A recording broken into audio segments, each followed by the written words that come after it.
ఎవరో పొగిడినంత మాత్రాన గొప్పవారు అయిపోరు. ఎవరు మెచ్చుకోనంత మాత్రాన నువ్వు తక్కువ కాదు. వజ్రానికి మెరుగులు లేకపోయినా దాని విలువ మారదు. కానీ ఆ మట్టిలోని మాణిక్యాన్ని గుర్తించడమే ఆలస్యం. గుర్తించిన తర్వాత ఒక అద్భుతమే ఆవిష్కృతమవుతుంది మిత్రమా. నిరాశే నిన్ను పాతాళానికి తీసుకెళుతుంది. ఆశ నమ్మకమే నిన్ను ఆకాశమంత ఎత్తుకు చేరుస్తుంది. ఏది ఏమైనా వేసిన అడుగు వెనక్కి తీయకు. చేసే పనిలోనే ప్రాణం పెట్టు. కష్టమైన నష్టమైన ప్రయాణం ముందుకే, గమనం దరి చేరేందుకే మిత్రమా. మారిపోయే మనుషులను నమ్మడం కంటే ఆగిపోని కాలాన్ని నమ్ముకో. నిన్ను గమ్యానికి తప్పక చేరుస్తుంది మిత్రమా. జీవితం ఒక ఆట లాంటిది.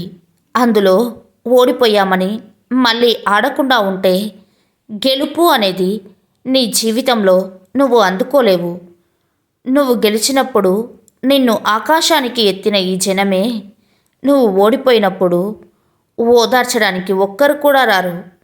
బ్రతికున్న నిన్ను కూడా మాటలతో బాధ పెడతారు. అలాంటి ఈ మనుషుల మాటలను పట్టించుకోకు. నీ శక్తి ఏంటో నీకు తెలుసు. నీ శక్తిని నిరూపించుకోవలసిన సమయం, అవకాశం ఒక్కసారి వెళ్తే మళ్ళీ రావు.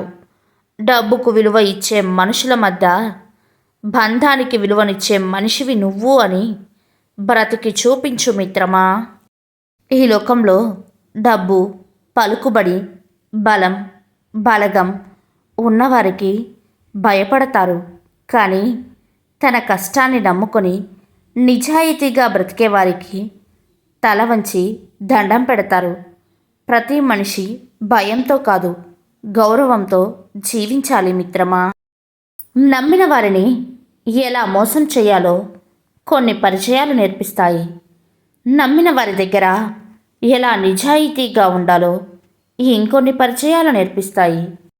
ప్రతి ఒక్కరి జీవితంలో రెండు ప్రపంచాలు ఉంటాయి.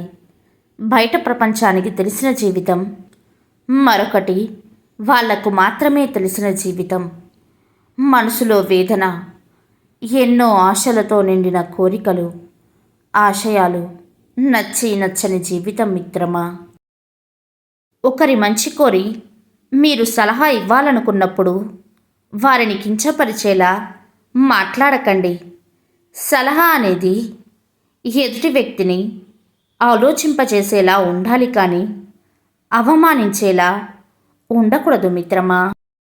మీ మనసుకు నచ్చిన పని చేస్తున్నప్పుడు గెలుపు ఓటమిల గురించి ఆలోచించనవసరం లేదు. ఎందుకంటే చేసే పనిలో సంతృప్తి ఉంటే ఏదో ఒకరోజు విజయం దానంతట అదే మిమ్మల్ని వరిస్తుంది మిత్రమా. ధర చూడకుండా కొనగలిగే స్థాయికి ఎదగాలంటే సమయం చూడకుండా కష్టపడే తపన నీలో కలగాలి మిత్రమా.